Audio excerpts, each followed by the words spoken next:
Baik.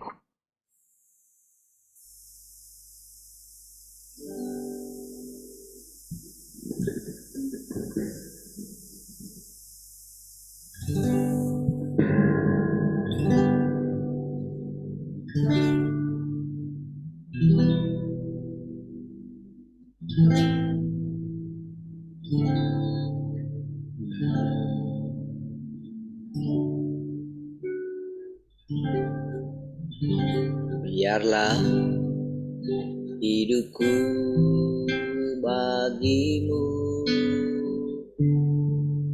sebagai hujan yang berkenan dalam perbuatanku dan perkataanku. Ku sembah Kau Tuhan selalu. Aku kan bernyanyi setiap hari, bersyukur buat nafas yang Kau beri. Dari pagi hari hingga datang malam, ku sembah Kau Tuhan selamanya. Seumur hidupku ku sembah Kau Tuhan selamanya. Seumur hidupku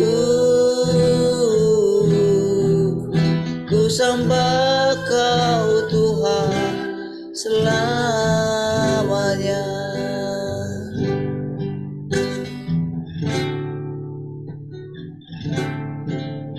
Biarlah hidupku bagimu sebagai hujan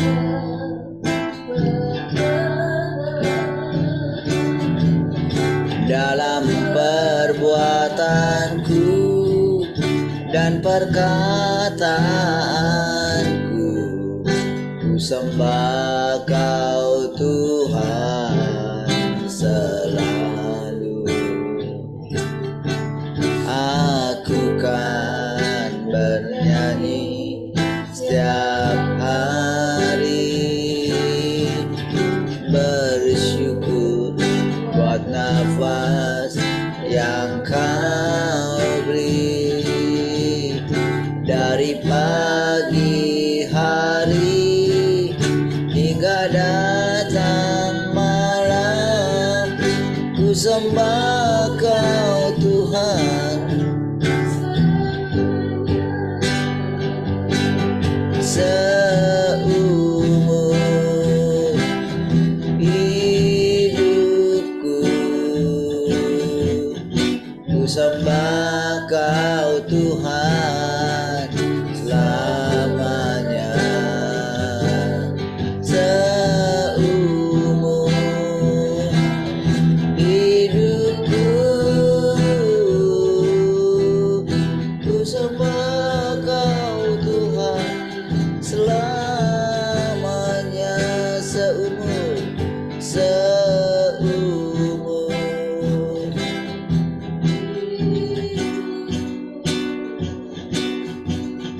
ku sembah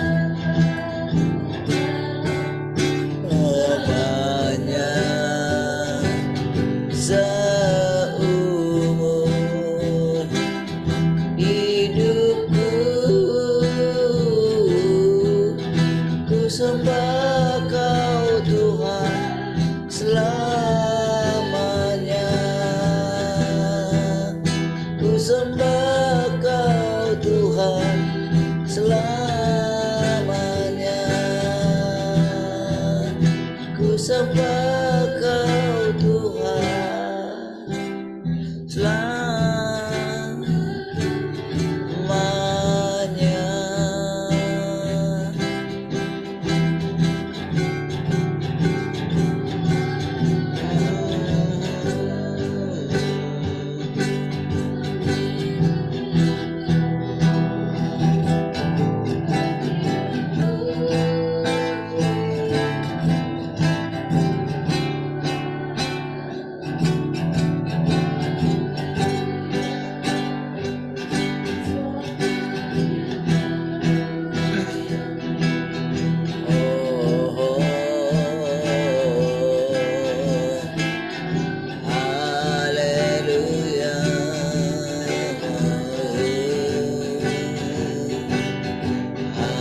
mengiring Yesus sepanjang hidupku, lewati lembah air mata, ku saksikan kemuliaan-Mu dinyatakan. Berapapun harga yang harus ku bayar, ku kan tetap setia melayani, mengasihi-Mu, mengiring-Mu seumur hidupku. Janji-Mu kan tetap ku pegang teguh, sampai ku dapat mahkota kehidupan.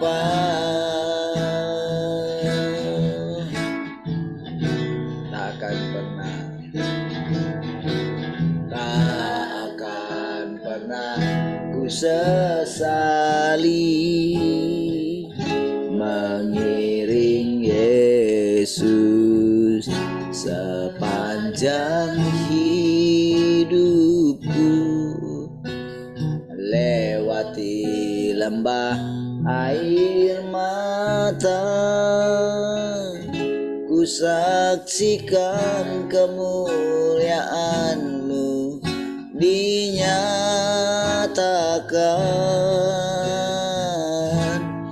Berapapun harga yang harus ku bayar, ku kan tetap setia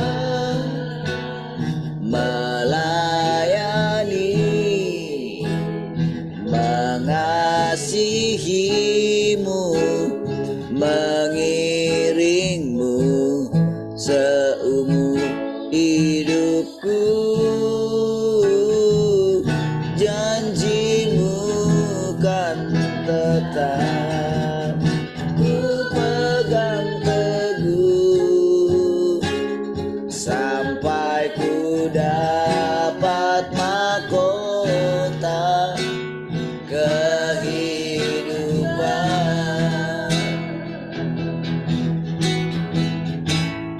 Sekalipun tubuh dan batinku lenyap, tetap Kaulah Tuhan selamanya.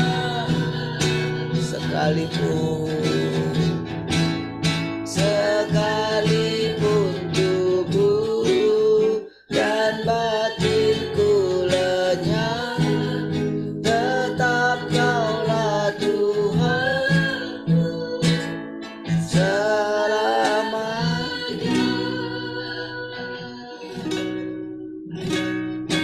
Melayani, mengasihi-Mu, mengiring-Mu seumur hidupku. Janji-Mu kan tetap ku pegang teguh, sampai ku dapat mahkota kehidupan.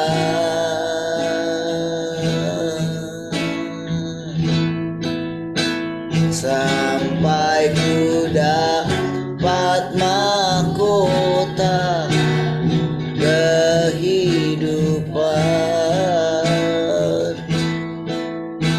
Oh, oh,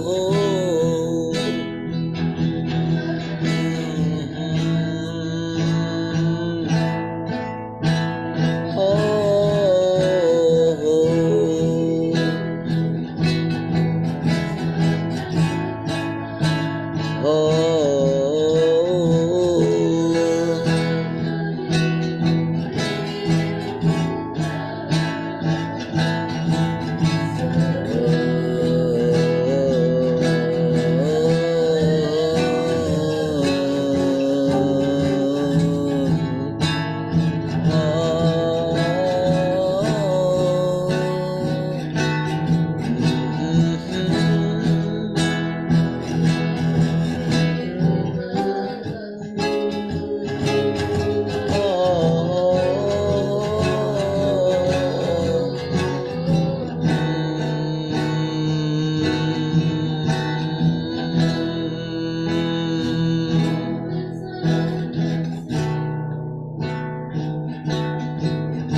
segenap hatiku, segenap kuatku, segenap hidupku padamu. Jadilah sesuai kehendak-Mu. Ajar aku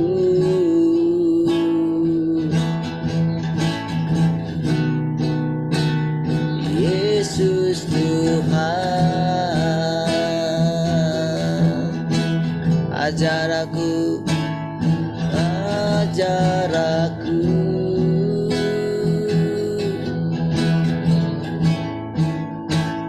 Yesus Tuhan. Haleluya. Makasih Tuhan, kami bersyukur. Haleluya. Kami tundukkan kembali seluruh kehidupan kami hari ini, supaya kami boleh belajar dari perkataan-perkataan. Pujilah Tuhan untuk selama-lamanya. Haleluya. Mari semua yang mengasihi Tuhan sama-sama katakan amin. Baik, shalom semua. Selamat pagi. Shalom, selamat pagi semua. Shalom, selamat pagi semua. Shalom, selamat pagi semua. Shalom, selamat pagi semua. Shalom, selamat pagi semuanya. Haleluya. Baik, Puji Tuhan. Ada yang mau sharing pagi ini?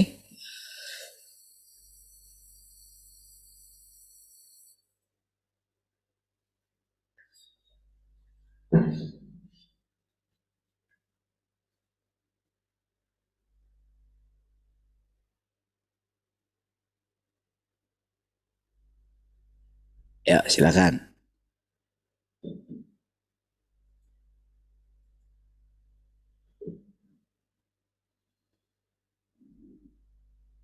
Yang studio? Atuin nggak mau sharing? Shalom. Ya, shalom.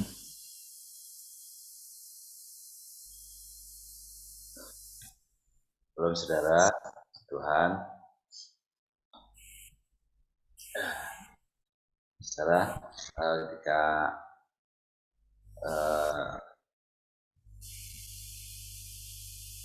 kemarin dikirim tentang apa namanya, yang nyamuk itu ya. Kemudian dengan bahasa-bahasa yang disampaikan Bosman gitu ya. Bukan ada apa namanya, seperti boleh dibilang menjadi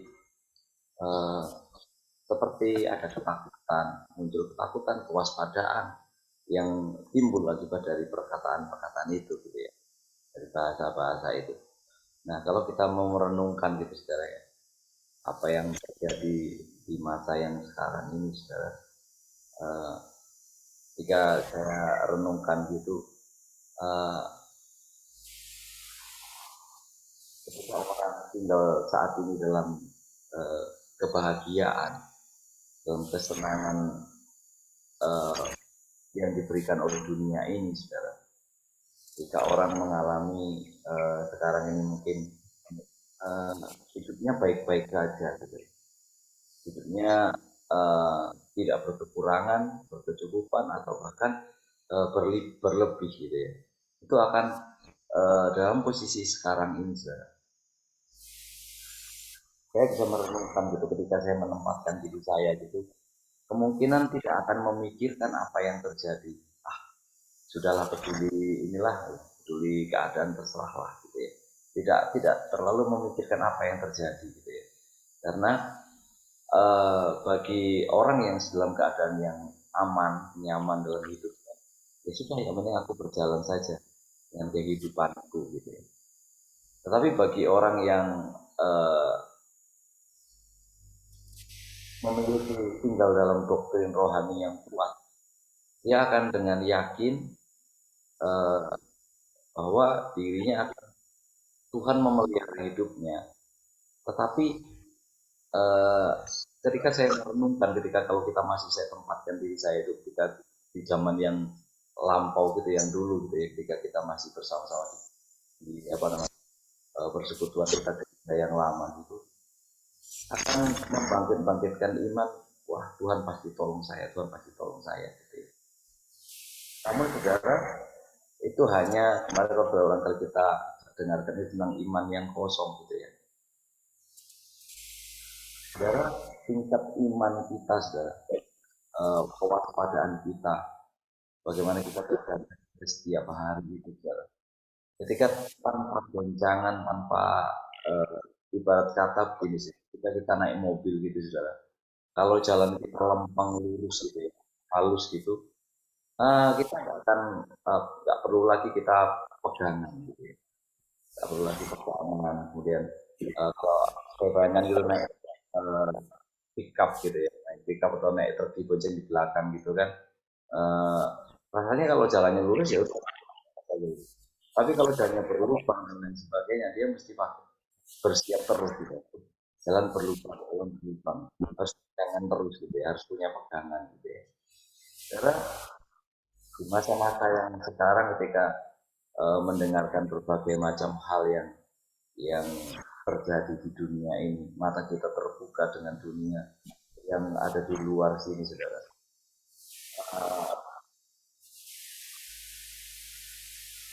Kalau kita tidak punya apa yang kita pegang, saudara, maka kita akan menjadi takut, saudara. Kita akan takut sekali. Karena kondisinya memang sangat, kalau kita mau benar-benar melihat gitu ya, dengan apa yang itu kemarin dibilang begitu, kemudian sistem pemerintahan dan lain sebagainya, saudara. Bagaimana semuanya sudah sebenarnya one word. Ketemu satu dunia ini, tapi orang kan sedang masih aman-aman saja gitu, merasakan apa? Ya karena masih baik-baik hidupnya gitu ya. Kok putus-putus ya?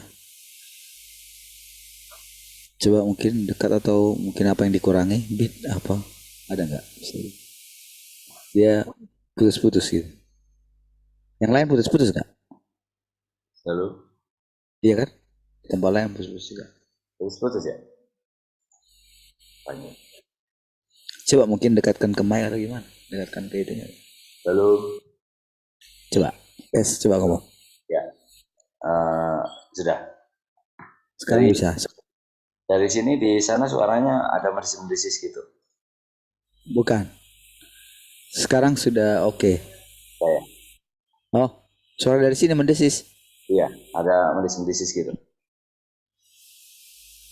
Suara saya? Ya.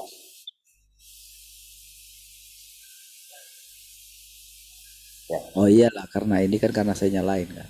Oh, iya. Ya. Oke. Ya, jadi saudara, waktu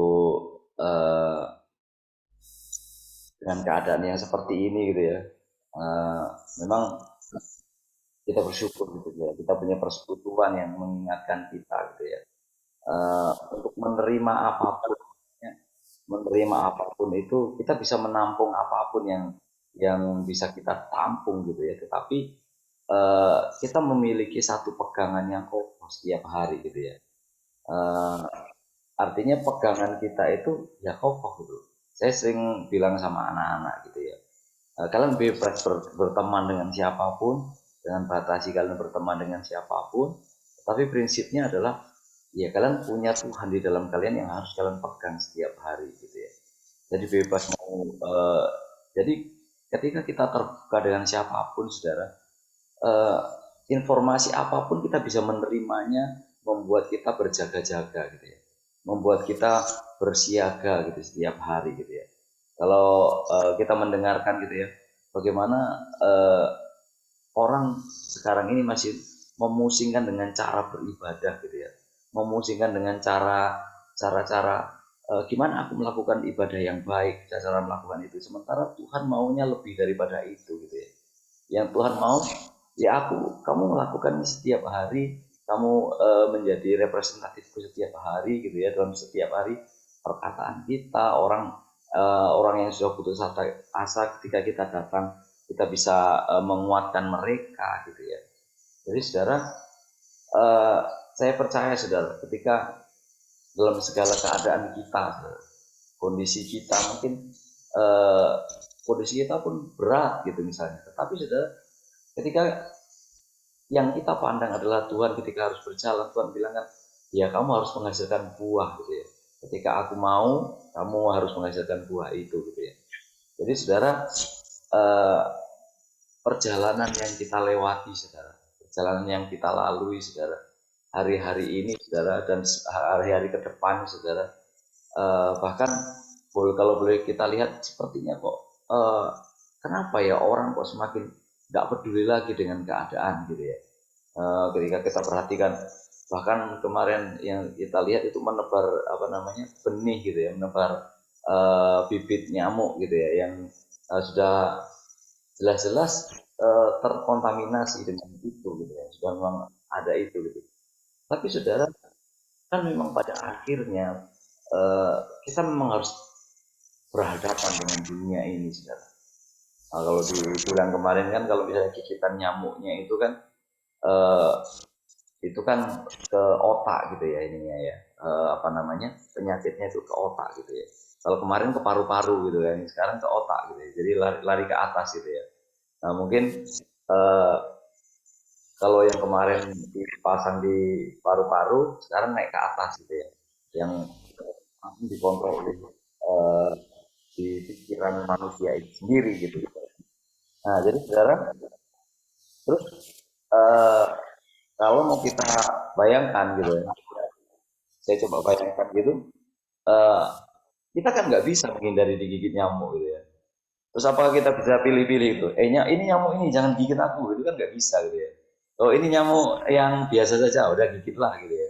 Kadang-kadang ada yang kita duduk gitu, udah biarin kasih makan aja dia, gitu kan kadang-kadang gitu kan. Nah sekarang kan emang kita bisa pilih-pilih nyamuknya itu kan nggak bisa gitu kan. Nah, artinya apa saudara? Memang sebenarnya kan sejak dulu kan Tuhan bilang kamu ditempatkan di dunia ini seperti domba di tengah-tengah serigala gitu ya. Serigalanya kalau kayak gitu nampak gitu, kita bisa pilih-pilih, wah ada serigala, kita lari gitu kayak lagi ubun ipin gitu ya.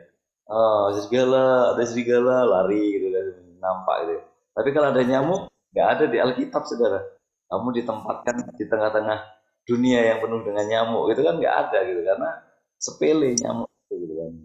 Tapi saudara, eh, itulah kenyataan yang harus kita hadapi, dan sepertinya kan kalau dengan kita perhatikan undang-undang kesehatan, undang-undang semua yang omnibus law itu, ya semuanya sudah diserahkan kepada dunia sebenarnya gitu.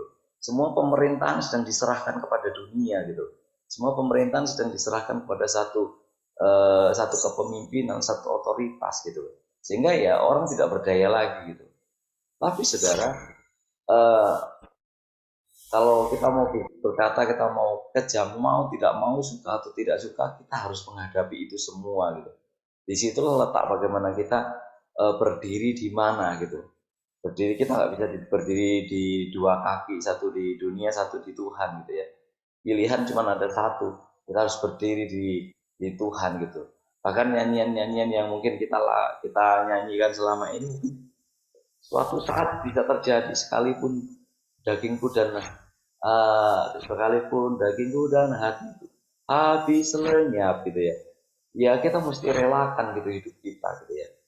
Eh, Kadang-kadang memang masih ironis gitu saudara, ketika orang-orang orang-orang percaya, yang dibilang orang percaya, namun dengan melihat kondisi dunia seperti ini, malah justru masih mengejar dunia ini gitu ya.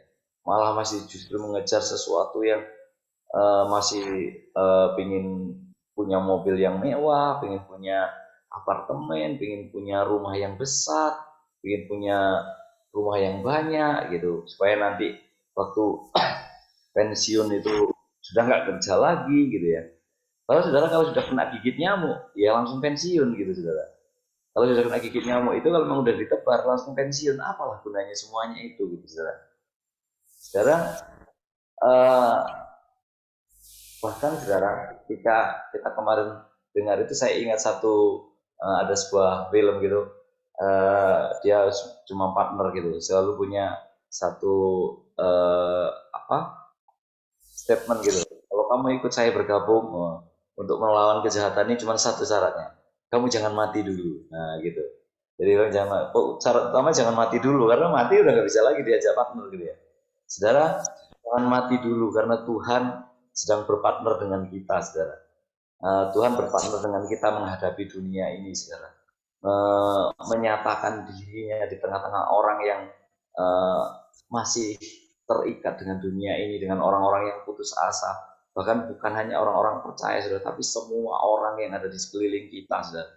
Jadi saya percaya, saudara, apapun yang akan terjadi di depan kita, saudara, apapun yang akan terjadi dalam segala keadaan, saudara, sudah saudara, kalau kita melihat dunia ini, untuk apalah kita memperoleh seisi dunia ini kalau kita kehilangan nyawa kita, kalau kita kehilangan Tuhan yang ada dalam hidup kita, saudara, apalah artinya semuanya itu, saudara.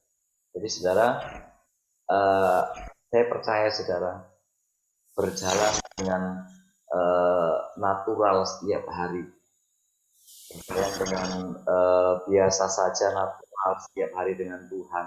Dan saya percaya saudara, Tuhan yang menuntun kita, Tuhan yang menjadi perisai kita setiap hari. Haleluya. Berkati.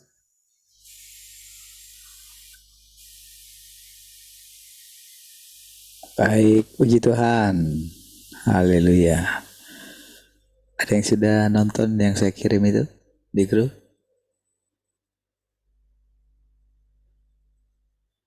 Yang di sini, yang ini, ada lihat nggak yang saya kirim itu? Nantulang Glory ada lihat? Ada buka nggak? Mak Yawes, ada buka nggak?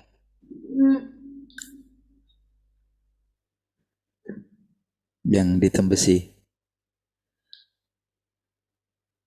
Belum? Mak Yawes? Ya. Aduh. Ini ada buka ya? Ada Pak, nyamuk itu kan Pak? Iya. Iya Oke. lagi rame itu. Sudah lihat ya? Menteri Siti Fadila juga ikut tuh sama yang Pangkuron itu juga nolak itu, kasih tahu soal nyamuk itu. Iya. Oke. Beberapa daerah pun sudah nolak itu, nggak mau terima itu nyamuk mau disebar. Oke. Ya, karena kan memang tujuannya itu, karena itu strateginya masukkan. Jadi kan tujuannya dengan menyemai itu nyamuk itu katanya kan untuk menurunkan demam berdarah gitu loh, supaya karena katanya tingkat demam berdarah tinggi gitu. Jadi padahal rencana dibalik itu gitu. Jadi dia bisa jadi dari situ bisa dikontrol gitu. Jadi ada transmisinya gitu. Jadi kemanapun orang pergi, apapun kegiatannya, jadi bisa ditransmisikan gitu, sehingga bisa dikontrol orang yang sudah. Jadi ibaratnya itu memasukkan itu tadi, kalau yang kemarin kan pakai vaksin itu gitu kan ceritanya gitu. Nah jadi itu kayak masih ini aja, jadi mereka memang percobaan gitu. Nah jadi mungkin masih belum pas sekali gitu, lalu dipakai cara yang lain gitu. Jadi ternyata itu sudah sejak tahun 2010 Jadi Bill Gates itu sudah dapat hak patennya gitu. Sehingga dia sudah dapat itunya.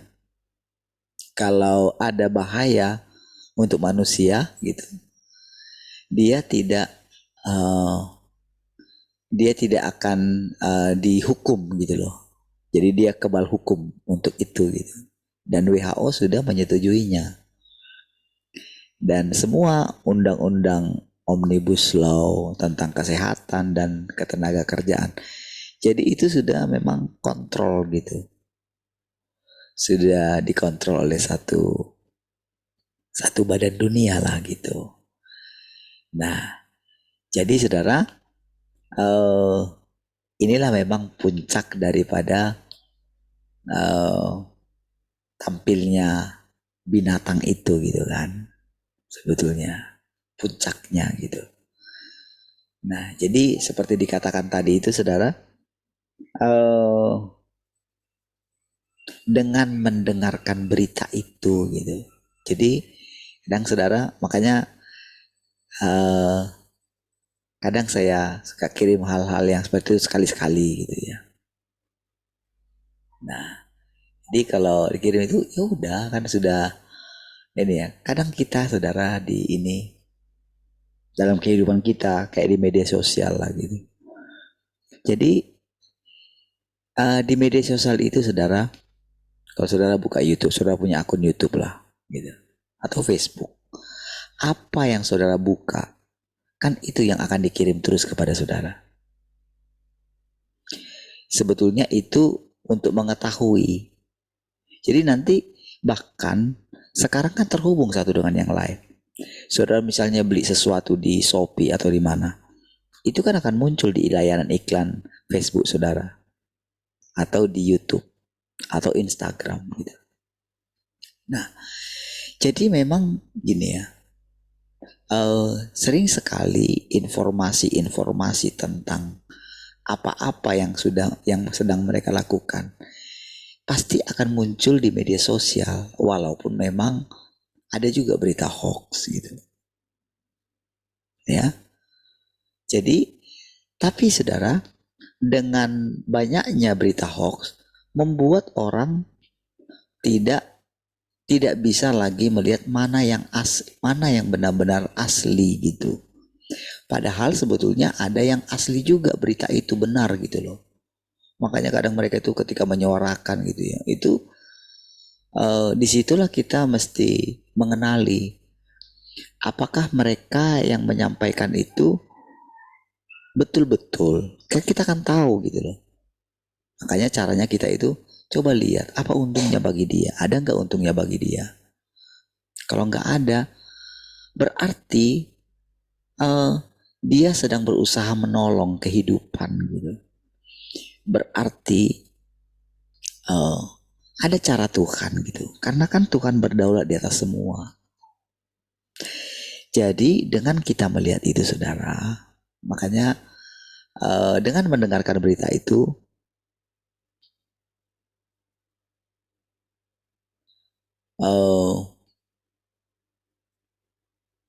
terpisah dari misalnya benar atau salah berita itu.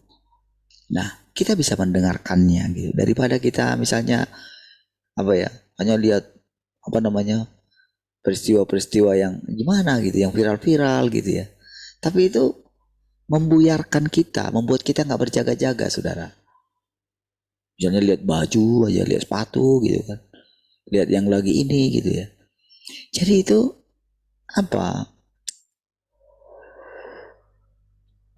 membuat kita itu nggak berjaga-jaga, karena jadinya kan seperti dikatakan kemarin itu kan hal-hal daging kan gitu. Ketika dia diberikan kesempatan, daging itu harus dipuaskan. Sekali dia dikasih, dia akan diminta dipuaskan terus. Dalam hal apa saja, makanan begitu, pakaian begitu, penampilan begitu. Nah, jadi sebetulnya justru yang lebih menyesatkan itu bukan tentang berita-berita istilahnya misalnya kita tentang berita tentang kedatangan Tuhan. Kan orang berjaga-jaganya justru kalau ada orang beritakan kedatangan Tuhan, Tuhan sudah datang, dibilang sesat kan itu kan. Aneh gitu loh. Apanya gitu loh. Toh juga kan memang Tuhan udah mau datang. Ceritanya gitu kan. Kan kalau ada orang yang beritakan sudah datang, berarti kan itu berita baru. Perlu diselidiki, kan gitu.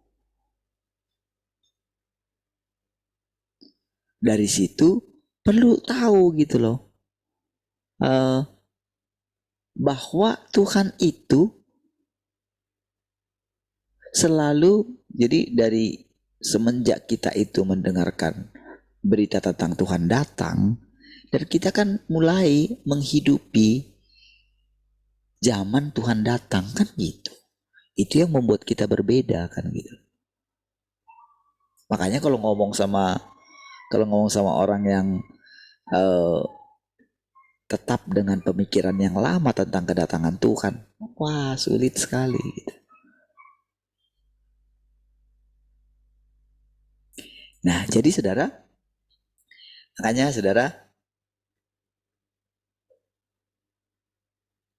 tujuan daripada mengirimkan itu, jadi kan saya nggak sering, saya posting pun kan kadang-kadang ketika saya baca gitu ada yang pas rasanya, itu saya posting supaya ini sama kayak tim-timnya YouTube itu.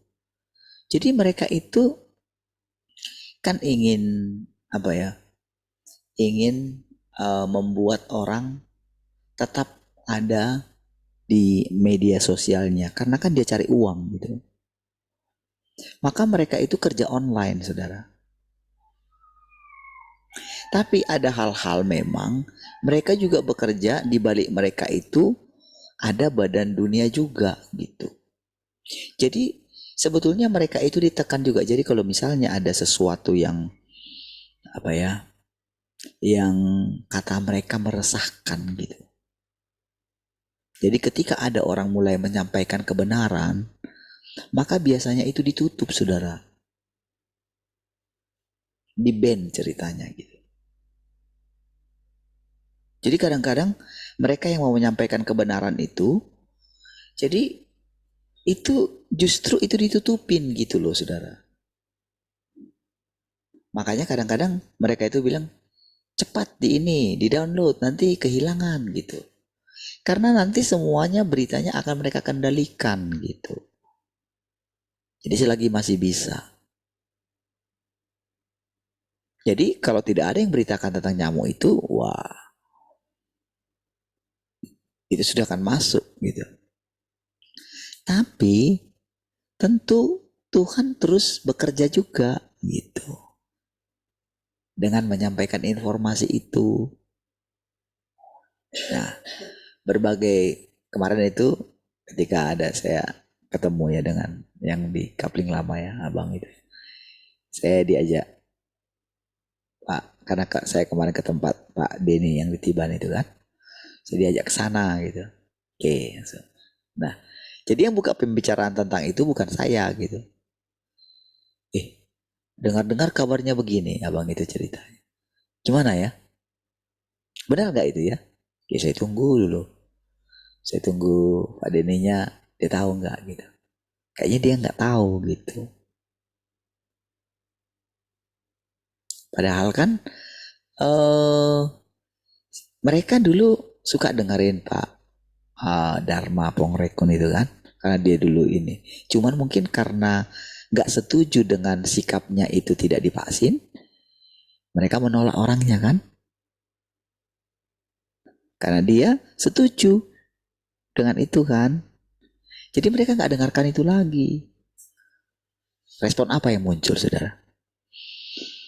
Ya ketika dia bilang, iya makanya udahlah sekarang ini memang dengan itu udahlah. Persiapkan untuk mati aja gitu.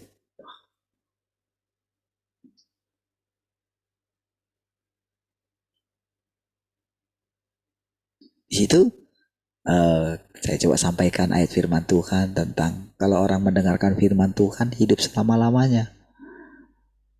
Bisa pula yang dipikirkan dia itu hidup jasmani selama-lamanya. Jadi karena dia sibuk melawan sakitnya gitu kan. Maka dia sudah sejak lama sibuk dia melawan gulanya, penyakit gulanya gitu.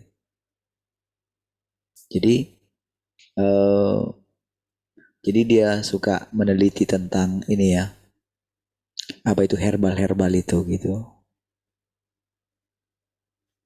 Jadi ketika dia baca Alkitab tentang daun pohon kehidupan itu kan, menyembuhkan bangsa-bangsa itu kan, jadi dia bilang daun herbal itu menyembuhkan bangsa-bangsa. Iya ya, tertulis itu. Saya mau ngakak guling-guling, saudara. Saya dengerin itu, saudara. Bisa juga ya pemikirannya kayak gitu.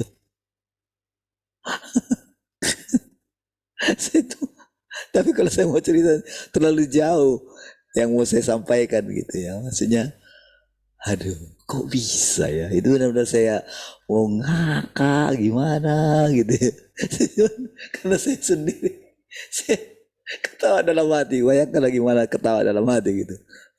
Saya nggak bisa lampiaskan di sana ketawanya, saya ketawa di rumah. Cerita sama istri saya gitu, ketawa gitu. Bisa ya kayak gitu ya. Jadi ketika ditanya saya, jadi gimana? Bapak gulanya gimana? Iya, ada. Tapi kan kita sudah, kalian tadi kan bilang, tidak takut mati. Kenapa mesti dipikirkan gitu? Biar hidupnya Tuhan itu mengalir. Kan kalau mau saya ceritakan semua perjalanan itu kan terlalu panjang kan gitu. Nah, jadi saudara, ketika menyampaikan ini saudara, ketika saudara mendengarkan itu, kan saudara mengecek respon apa yang timbul dalam hatimu gitu.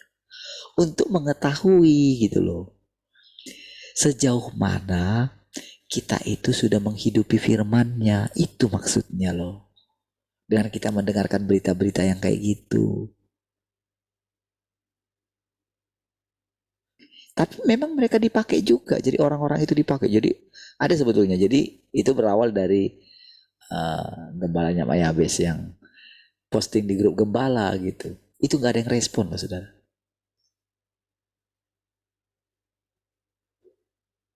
Karena apa? Itu tadi, karena mereka sudah menutup diri untuk hal-hal yang seperti itu gitu loh. Padahal sebetulnya benar sekali gitu loh. Jadi orang-orang itu bertahan supaya itu tidak disebarkan, tidak disemaikan. Jadi pertama itu di Bali gitu.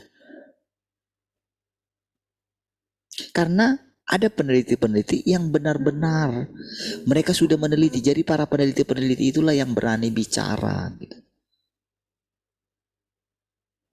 Tapi saudara, memang tidak didengarkan. Karena apa saudara?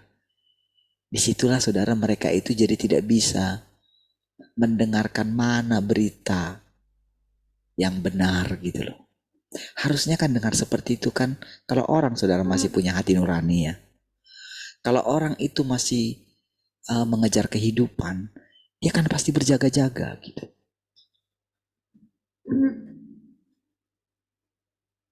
Iya, dia pasti akan berjaga-jaga.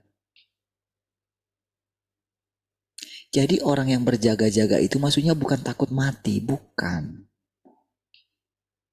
Karena kan Tuhan bilang, mesti rela kehilangan nyawa, itu mesti simpan di pikiran kita.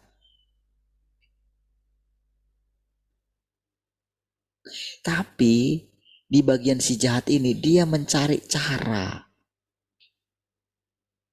Berbagai macam cara untuk menjatuhkan, untuk membuat manusia itu tidak, apa ya, kan ceritanya kan Tuhan mau, kan dia katakan kan dia sudah datang, kan berinkarnasi.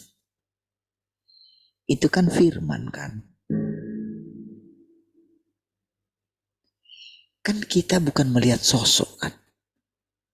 Kita kan gak pernah melihat penglihatan, oh Yesus datang. Kan bukan begitu kan. Adakah?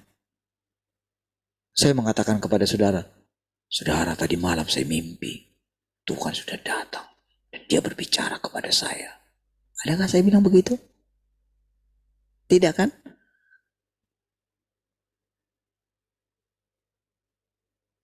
Tapi yang kita persekutukan itu kan firman. Tapi dari yang kita dengarkan itu, disitulah kita memasuki satu zaman yang baru gitu loh. Karena itu sebetulnya gitu. Makanya dia akan menghalangi supaya daging kita ini tidak menerima hidup itu gitu loh. Jadi dia sebarkan berita. Jadi kadang-kadang memang saudara, tanpa sadar juga orang kalau dia hanya memperhatikan itu gitu, maka dia pasti akan menekuni itu. Cuman masalahnya yang dikehendaki Tuhan lebih dari situ.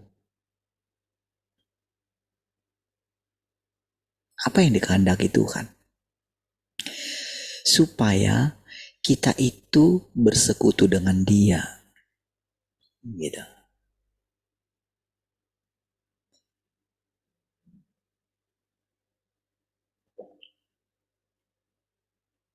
Saya kan tidak begitu sering lagi menyampaikan hal-hal yang seperti itu. Ya. Tapi waktu kita ini kan luas gitu. Banyak kan. Setiap hari coba lakukan riset sendiri. Waktu yang saudara habiskan setiap hari selain bekerja. Kalau misalnya pola pikir kita tentang bekerja kalau masih sama seperti dunia, maka sebetulnya kita masih di dunia berapa jam gitu loh. Tapi kan Tuhan bilang, makanya Tuhan ingatkan selalu, ingat ya, yang pelihara kamu itu aku gitu. Kan itu mesti kita simpan terus gitu. Itu kayak benteng kita untuk menghadapi tantangan. Jangan sampai dunia kerjaan kita menguasai pikiran kita gitu loh. Gak bisa.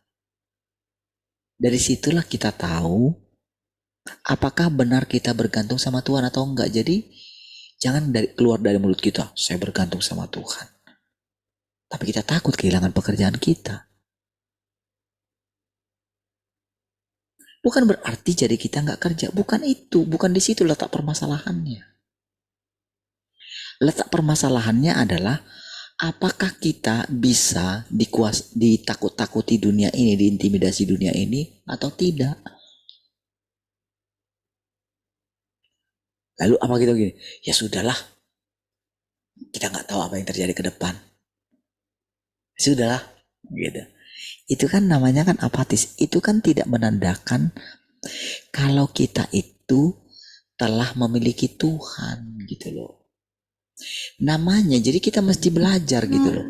Apakah cirinya kalau Tuhan itu sudah berinkarnasi di dalam saya, di dalam daging saya? Kita mesti mengalami. Makanya dari awal-awal sudah dibilang, sudah diwanti-wanti, diingatkan.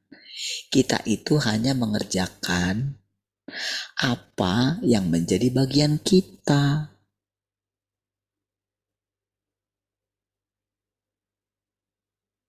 Jadi makanya dalam hal ini kan saya tidak berusaha lagi menggurui. Jadi walaupun sepertinya kalau saudara dengarkan saya seperti mengajari, itu saya ada di dalamnya. Jadi dengan mendengarkan setiap perkataan-perkataan ini saudara, jadi kalau saya katakan kepada saudara, coba dengerin ulang gitu. Itu saya udah lakukan duluan gitu loh.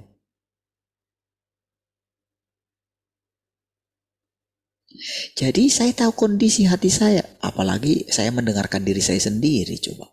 Kan lebih sulit kan.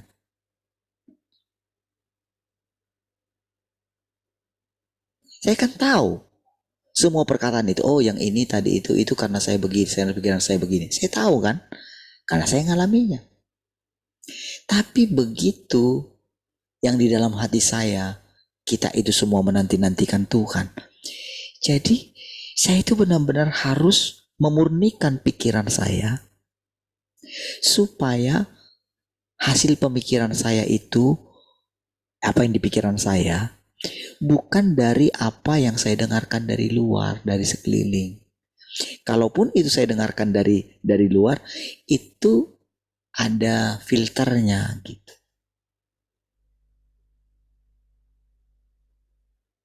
Nah, jadi dari situ saya jadi belajar bagaimana menyerahkan pikiran saya supaya pikiran saya itu dipakai oleh Tuhan untuk ngajarin kita gitu loh.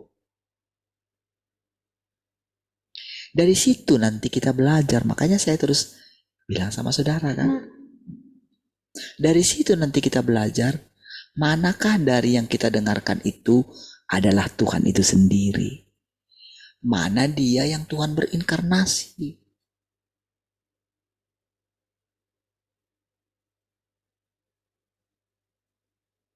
Jadi makanya dalam hal itu saudara, makanya saya bilang kalau tidak ada, kan orang itu dulu bilang kayak gini, kalau tidak ada saya,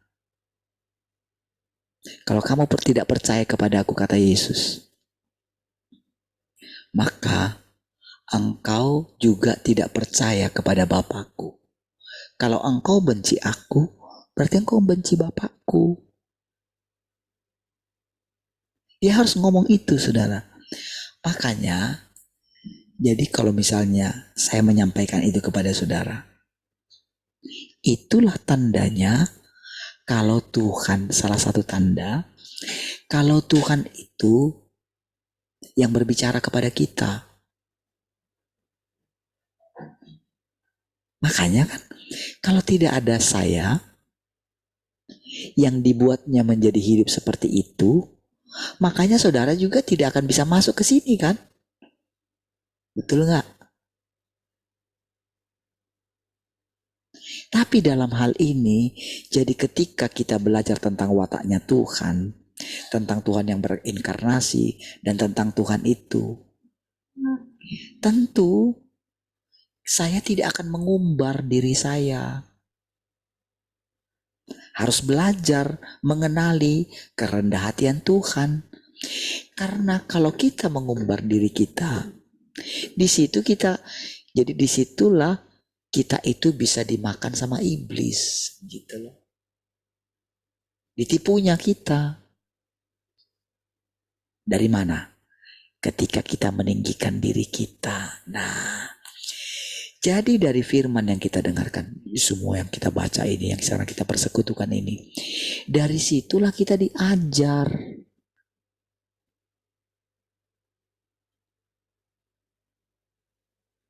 Semua masih misteri. Karena Tuhan itu memang gak kelihatan.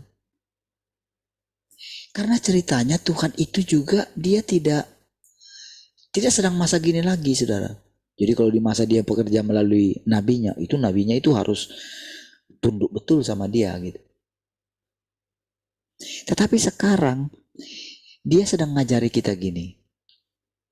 Kalau kamu benar-benar lapar dan haus akan aku, maka aku pasti datang. Di mana ada 2-3 orang berkumpul di dalam namaku, bersekutu dalam namaku, bersekutu dalam firmanku, aku hadir di sana. Jadi, kalau di pikiran kita dia sudah hadir di antara kita, okay? Kalau di pikiran kita itu sudah ada, maka pikiran kita itu juga harus menunggu-nunggu. Mana Tuhan ini ya? Di mana dia? Dari mana dia mau menampakkan diri? Gak lagi melalui dia hal supranatural, tapi melalui kata-kata. Disinilah baru kita mengenal, oh yang ini Roh Kudus. Ini peran Roh Kudus nih, yang sedang ngomong ini. Oh ini tentang anak yang ngomong. Jadi kalau kita berbicara mengenai anak sekarang, itu Apalagi kalau berbicara mengenai anak tunggal gitu. Jadi ada dari istilah-istilah itu. Misalnya ketika disebutkan gini. Ya, saudara perhatikan ya.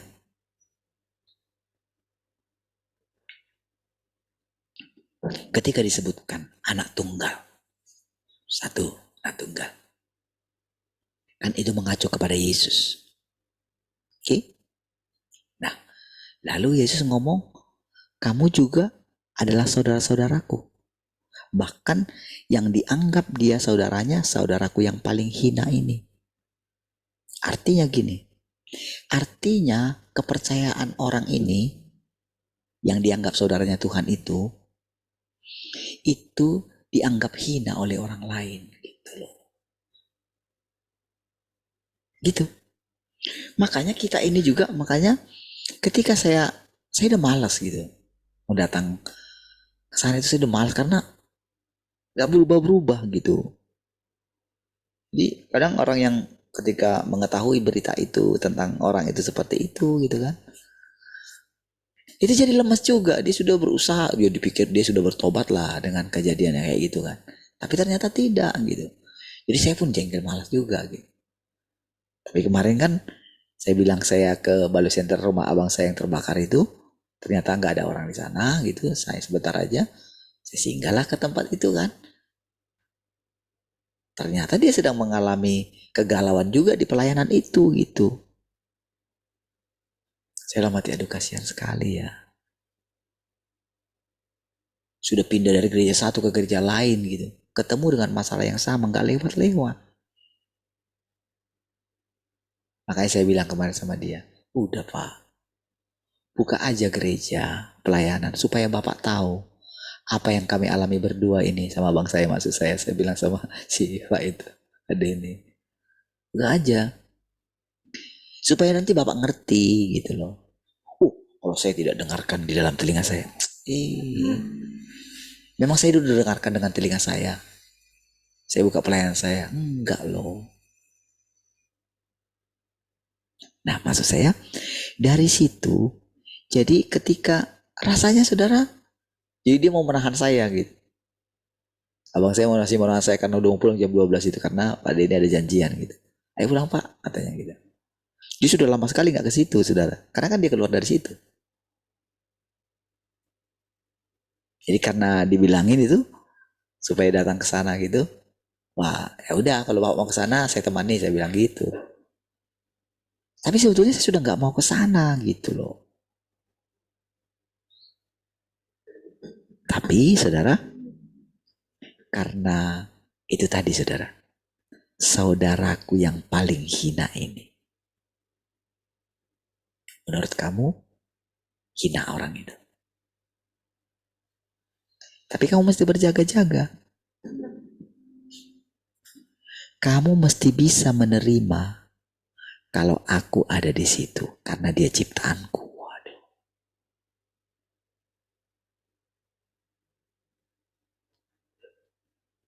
Dan dengan itu saudara dia jadi bilang kayak gini. Oh iya ya. Kamu kemarin aku bilang khotbah di sini gak jadi-jadi ya. Iya. Kapan lah kamu sini atur lah. Saya bilang aja. Karena ceritanya dia mau nyuruh dia khotbah di situ gitu. Waduh ini gitu. Saya bilang, ya udah, kapan kamu bilang, kapan abang bilang, kan saya siap aja gitu. Awal Desember lah ya katanya. Iya terserah gitu. Sebelumnya saya sudah ini.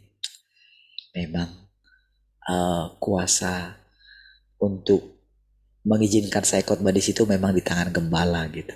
Tangannya dia gitu. Tapi kalau dia nggak mau dengarkan saya, pastikan dia nggak suruh saya ke sana. Tetapi saya bilang dalam hati saya gini. Tapi saya yakin Tuhan, kalau Tuhan mau bicara di sana, tak ada yang bisa menghalangi. Sebelumnya itu sudah berapa hari saya renungkan itu. Sebelum pergi ke sana gitu. Nah, lihat saudara ya. Perhatikan. Dari situlah kita tahu Tuhan itu ada di antara kita. Jadi ketika saya menjelaskan ini kepada saudara, Oke. Nah, saya lanjut lagi sedikit. Itu kan tentang dia. Jadi sebetulnya, jadi kalau dikatakan Yesus itu manusia lain dari kita. Tahukah saudara? Itu firman. Jadi jangan pikirkan, wow, kami ini manusia ini, ya sudah manusia rusak gitu. Oh, Yesus itu manusia yang tidak rusak. Jangan kita bayangkan dia itu kayak apa ya? Jangan bayangkan ketika dikatakan itu firman yang saudara mesti pegang gitu loh. Jadi nggak bisa orang memikirkan, oh, jadi dengan mengatakan firman itu saudara, maka dalam pikiran kita ini memang Yesus itu tak pernah berdosa gitu loh. Jadi karena dia itu adalah firman itu, jadi ketika kita mempercayainya seperti itu, disitulah kita menerima Tuhan yang Esa itu. Makanya Tuhan Yesus mengatakan Allah kita Esa. Jadi orang selama ini, jadi semua Tritunggal itu interpretasi gitu. Jadi sekarang ketika Tuhan itu berbicara kepada kita, jadi kalau ada seseorang yang punya hati yang murni, maka dia pasti melihat Allah. Kenapa? Oh, kenapa itu? Cek 1 2. Cek 1 2. Jadi mati. Ada yang tercabut kan?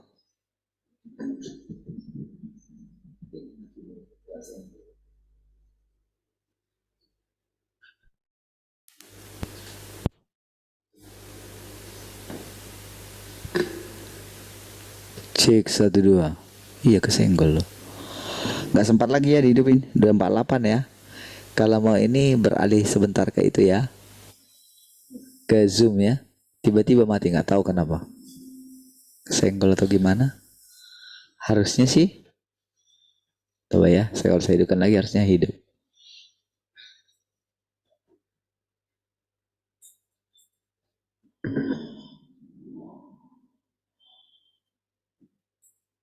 Cek 1. Oh, gak bisa lagi. Dia gak bisa ya. Itu ada error. Lama, saya mau perbaikinya agak lama. Oke ya, yang di radio bisa muncul di sini. Oh, bisa saya ngomong. Mungkin diketik aja ya di WA ya. Baik, oke. Nah, sampai di mana tadi? Oh, firman tadi. Jadi saudara, dari semua yang saudara dengarkan perhatikan gitu loh. Jadi ceritanya kan Tuhan sudah datang. Tapi kedatangan Tuhan ini misteri, saudara.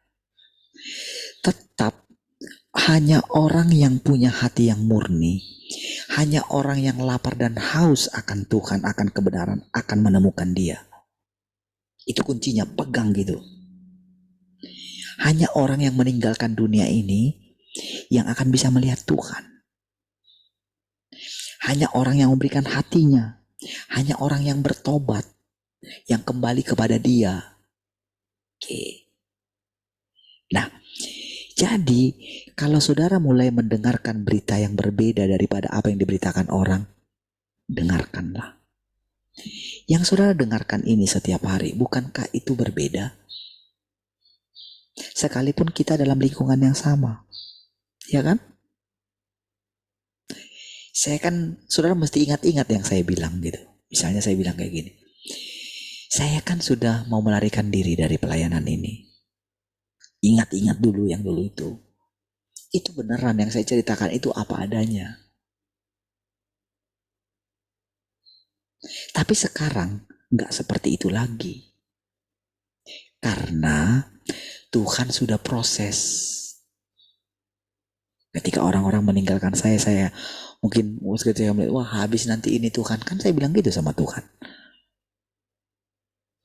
Katamu, kamu mau meninggalkan, kamu mau pergi kemana, kamu mau sendirian. Lah, sekarang aku buatkan keadaan itu, kok kamu malah ngomong seperti itu? Jadi saudara, benar-benar saudara, untuk melihat Tuhan menampakkan diri itu tidak pernah terpikirkan oleh orang-orang dunia ini. Atau oleh orang-orang agamawi. Nggak pernah terpikir sama mereka. Jadi mereka selalu pikir, jadi ketika mereka masih melayani, masih berkhotbah, bahkan mungkin masih buat mujizat, mereka pikir mereka sudah melakukan sesuatu yang benar di hadapan Tuhan. Padahal mereka tidak tahu ujungnya orang yang mempertahankan cara seperti itu akan dilemparkan ke jurang maut. Dan mereka tidak percaya kalau mereka itu akan dilemparkan. Saya sudah melayani, kok saya sudah lebih baik dari orang lain. Ya sekalipun ada ya tipu-tipu segala macam, gak apa-apa lah, yang wajar lah, kan gitu loh pikiran mereka itu gitu loh. Jadi kalau misalnya ada pendeta-pendeta yang mengkhotbahkan misalnya mengasihi orang miskin gitu kan, menjadi pelayan bagi semua, dia nggak melakukannya gitu loh. Dia tetap mau disanjung-sanjung gitu loh. Dia nggak pernah berpikir, kalau rumahku mewah seperti ini, gimana lah berani datang jemaat ke rumahku ini ya. Dia nggak pernah terpikir gimana caranya menyamar jadi rakyat biasa gitu. Dia nggak pernah berpikir seperti itu. Ya, apa yang dia pikir dirinya sendiri. Jadi orang itu tidak pernah menyadari kalau dia itu sudah dimakan sama iblis. Dia nggak ngerti apa dimakan sama iblis. Karena nggak ada yang jelasin sama dia. Karena dia merasa dia sudah pintar gitu loh. Karena dia membahas Alkitab gitu loh. Menelusuri Alkitab, bahasa-bahasa aslinya. Dia berkutat di situ. Tetapi tentang kehidupan yang sederhana. Kehidupan bagaimana menjadi pelayan bagi semua. Gak pernah direnungkan dia. Maka dia gak bisa mendengarkan. Tuhan itu sendiri datang. Bagi mereka, saya harus mendengarkan. Dia datang di depan saya. Saya dengar di telinga saya. Itu kan berarti dia paksa Tuhan itu seperti cara dia kan.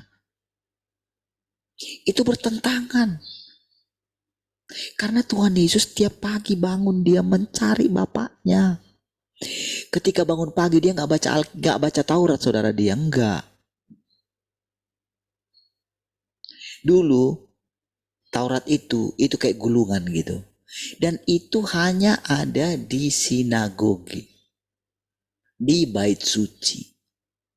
Jadi ketika bersekutu pada waktu itu, saudara, nggak ada. Jadi ketika berkumpul kayak gitu, lalu dibacakan lah gitu. Jadi ada seorang yang bacakan gitu. Lalu nanti dibilang kayak gini, siapa di antara saudara-saudara yang mau bicara mengenai firman Tuhan ini yang kita baca ini? Adakah? Seperti itu modelnya. Makanya pada waktu itu Yesus ngomong aja. Dan mereka takjub. Dari mana dia ini tahu? Dari mana dia ini bisa menjelaskan tentang Alkitab itu? Tentang Taurat itu? Padahal dia tidak menjadi murid ahli-ahli Taurat. Nah, sama dengan kita juga begitu. Dari mana saya bisa menjelaskan semua penjelasan ini sampai seperti itu? Dari mana? Itulah artinya dengan diam-diam Tuhan menampakkan diri kepada kita. Itu loh artinya. Jadi makanya seperti yang saya jelaskan tadi tentang Tuhan Yesus itu gitu. Siapa yang bisa menerangkan? Tentu kalau ada orang yang menerangkan seperti yang saya terangkan tadi, itu orang itu rasanya mau melempari saya. Emang lu siapa? Emang kamu nabi keberapa? Makanya ada orang yang tertipu. Dia mengangkat dirinya menjadi nabi ke-26. Tapi biarlah. Kalau memang dia ya memang mengatakan itu dari dirinya, ya sudah, biarkan aja dulu. Jangan langsung ditolak. Walaupun kalau ngomong itu aduh mah tingginya. Udah. Tapi yang dengar itu banyak loh, saudara. Iya, pengikutnya yang dengar sama lah.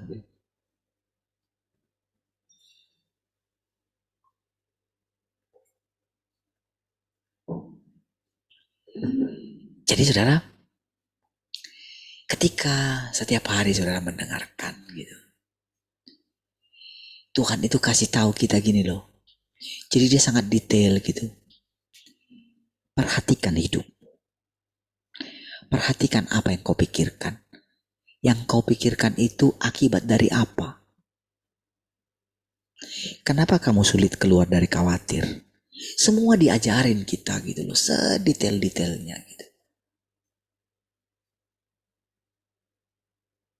Jadi kita ini ibaratnya kita diajar oleh seseorang yang sudah punya pengalaman ribuan tahun, saudara. Bahkan dia bukan hanya punya pengalaman, dia punya masa depan. Pengalaman kan masa lalu ya. Tapi dia punya masa depan. Masa depan itu kan tidak tahu, belum terjadi kan kalau menurut ukuran kita. Tapi di hadapan Tuhan, dia seperti memandang punggung tangannya. Coba pandangi. Jadi kalau mendengarkan itu, pandangilah punggung tangan saudara kayak gini. Lihatlah. Oh, di sini ada bekas luka. Kan detail kan? Makanya praktekin gitu loh. Kayak gitu Tuhan ngajar. Tapi saudara, ketika dia bilang seperti itu, ya, jadi dia kalau dia sudah tahu segala sesuatu, itu akan membosankan sama dia. Dia sudah tahu semua, tahu ini, gak seru lagi. Makanya walaupun dia tahu segala sesuatu, tapi dia bekerja menurut aliran air itu. Dia bekerja seperti itu. Dia mengikuti flow-nya. Makanya dia bisa menaklukkan siapapun. Iya. Saudara, kalau saya ceritakan perjalanan dari awal sampai sekarang itu, saya rasanya bisa menceritakan bagaimana Tuhan itu, cara Tuhan mendapatkan saya, dan sudah di tingkat mana dia mendapatkan saya. Tapi dia gak kasih tahu kepada saya. Ada tujuannya. Tapi dia tidak melarang saya berpikir seperti yang saya pikirkan itu.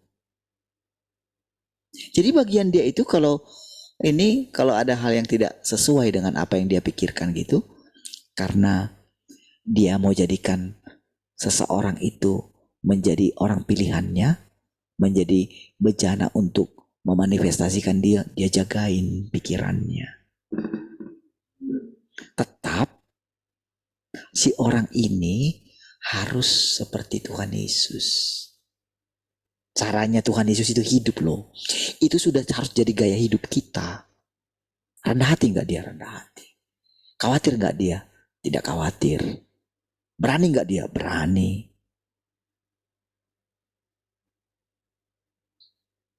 Bergantung sama bapaknya gak dia? Bergantung sama bapaknya.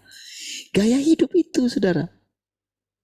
Dari apa yang diucapkan itu, itulah dirinya.